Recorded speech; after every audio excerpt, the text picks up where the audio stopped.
Assim, Isso já aconteceu inúmeras vezes, onde as matérias deram um outro tipo de visão de determinados casos e isso ajudou a promover justiça.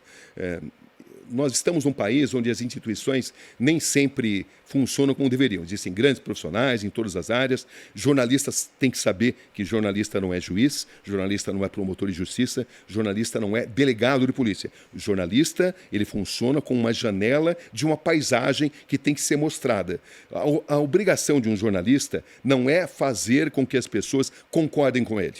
A obrigação de um jornalista é trazer informações, desvendar segredos para que as pessoas, municiadas de informações mais importantes, mais consistentes, possam tomar decisões melhores, mesmo quando essa decisão ocasionalmente não representar aquilo que o jornalista pensa. Nós não estamos aqui num ato de convencimento para que as pessoas pensem como nós pensamos. Então, ao longo da minha carreira, localização de fugitivos, matéria, por exemplo, da pedofilia na Igreja Católica, onde graças a essa matéria, que a gente ganhou o Prêmio ESSO de jornalismo, né? Graças a essa matéria a gente fez com que os bons sacerdotes, aqueles que não concordam com abusos sexuais, por exemplo, né? Que existem, todas as entidades podem ter eventualmente distorções, mas num determinado momento a Igreja Católica estava sendo complacente com determinados desvios de conduta. E eu lembro que quando a gente fez uma matéria e expondo isso, a gente deu a possibilidade para que os bons sacerdotes ganhassem mais espaço.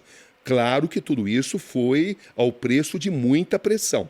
Quando você expõe essa confraria do silêncio, que tenta esconder mazelas de abusos sexuais, mazelas em forma de injustiças, você vai ter reações. Eu costumo dizer que denunciados não mandam flores. Denunciados intimidam, denunciados pressionam e, às vezes, eles fazem ações contra as pessoas que você mais ama. Então, você precisa ter muita convicção da sua importância, do seu papel e mostrar que jamais você está fazendo uma matéria com finalidades sociais, jamais você está fazendo uma matéria com finalidades pessoais. Você está sempre visando um objetivo social. Então, você nunca pode se afastar desse tipo de noção, né? Então, ao longo da minha carreira, eu já tive a oportunidade de fazer muitas matérias, de livrar pessoas falsamente acusadas, de combater preconceitos de homofobia, preconceitos raciais, de mostrar que a polícia estava sendo arbitrária, de mostrar em grandes guerras. Eu já tive a oportunidade de cobrir 7 grandes conflitos e em guerra você sempre assiste a grandes matanças da população civil. Quando você denuncia isso, você traz ferramentas para que a sociedade tome decisões melhores, decisões em todo mundo. Então, essa é a obrigação. Mas o bom jornalismo, ele não substitui um bom judiciário, ele não substitui bons delegados de polícia, ele não substitui bons promotores, ele apenas cumpre a sua missão. Mas numa sociedade é absolutamente imprescindível um jornalismo que não vise a ideologização, que é um processo que a gente está enfrentando nesse momento. O Brasil passa por um momento de imensa ideologização da nossa atividade, partidarização. As pessoas não julgam atos pelo mérito das questões, mas sim pela procedência ideológica. Você não pode julgar o caráter de uma pessoa pelo fato de ela ser da esquerda, do centro ou da direita. Você tem que julgar o mérito, a essência dos acontecimentos.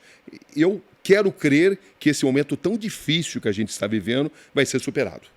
E me diga uma coisa, na guerra, por exemplo, é uma curiosidade, como é que você se sente, como é que você, jornalista, se sentem numa guerra? A proteção, a segurança... Carlos Roberto, os conflitos, eles têm semelhanças, mas eles têm também distinções bem importantes, né? Esse ano, por exemplo, eu tive a oportunidade de fazer 2 grandes conflitos e muito diferentes. No Afeganistão, a volta do Talibã, depois de 20 anos, onde eu já tinha estado outras 2 vezes, eu cobri a ascensão do Talibã, quando vivi alguns momentos mais perigosos da minha carreira, depois o Afeganistão sob domínio americano e agora a volta do Talibã. No Afeganistão, você encontra como elemento mais importante o radicalismo religioso. Já na Ucrânia, que é o que eu acabei de cobrir agora, você tem um país invadindo outro, você tem uma questão econômica que tem um peso muito grande. Nós estamos falando de uma nação que até 2014 tinha um governo pró-Rússia, o presidente Viktor Yanukovych era um presidente pró-Rússia, que foi deposto após uma série de protestos, após a Crimeia passar a ter uma influência direta da Rússia, enfim. Geopoliticamente houve uma grande mudança e houve uma aproximação da comunidade europeia. É claro que a Rússia jamais aceitou isso, afinal de contas estamos falando de uma nação da onde grande parte da alimentação, da produção de grãos do mundo vem de lá. A Ucrânia é um país muito rico e um país fornecedor de matérias-primas importantes para a humanidade. Então, o peso de ter ou não ter a Ucrânia é muito importante para a Rússia, que é uma nação muito armada, uma nação muito importante politicamente, muito importante em termos de estrutura bélica, e a gente não pode jamais julgar um conflito de uma maneira maniqueísta. Nenhum conflito se trata da luta do bem contra o mal. Essa visão maniqueísta tem que ser afastada. Não é uma luta de heróis e bandidos. É uma luta onde cada um tem um interesses econômicos, aquilo que se fala, nem sempre é aquilo que se faz, e todos os lados têm suas contradições. Existem contradições na Rússia, existem contradições na Ucrânia. O presidente da Ucrânia, por exemplo, que se tornou tão popular, o Zelensky, Volodymyr Zelensky, ele era uma pessoa muito questionada antes do seu país ser invadido, porque economicamente havia muitas denúncias de corrupção. Por isso, por exemplo, que a Ucrânia nunca foi aceita na União Europeia por causa de um sistema bancário que estava altamente sendo questionado. Mas a partir do momento que a Ucrânia é invadida, aflorou o sentimento de nacionalismo e ele habilmente conseguiu unir o país. Até aqueles que não gostavam dele, tinha muita gente que não gostava dele, passou a gostar porque ele teve a habilidade de unir o país. E a Rússia, com certeza, não previa que todo o país fosse se unir, ou pelo menos 90% do país. Claro que tem uma parte da população que deu boas-vindas à invasão da Rússia, porque etnicamente eles têm digamos, um conceito de identificação grande com a Rússia. Mas isso é a minoria. A maioria aprova esse nacionalismo, e quando você tem uma população que combate e que se une através de um ideal, o exército invasor tem um grande problema. Foi quando os americanos enfrentaram, por exemplo, no Vietnã.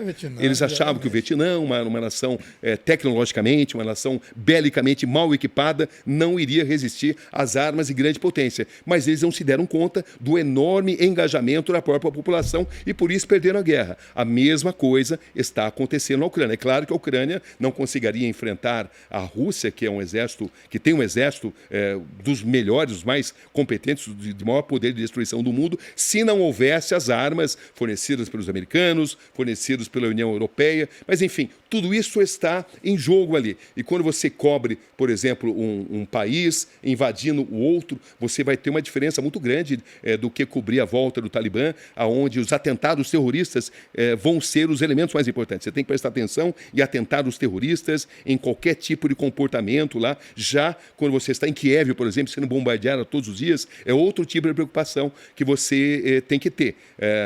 Você nunca vai ter segurança total. Existem aqueles que decidem cobrir uma guerra do hotel, outros preferem estar na linha de frente. A decisão é do próprio profissional, mas riscos sempre vão acontecer. Cabe ao jornalista fazer uma relação muito sensível dos custos e benefícios do trabalho que ele está realizando.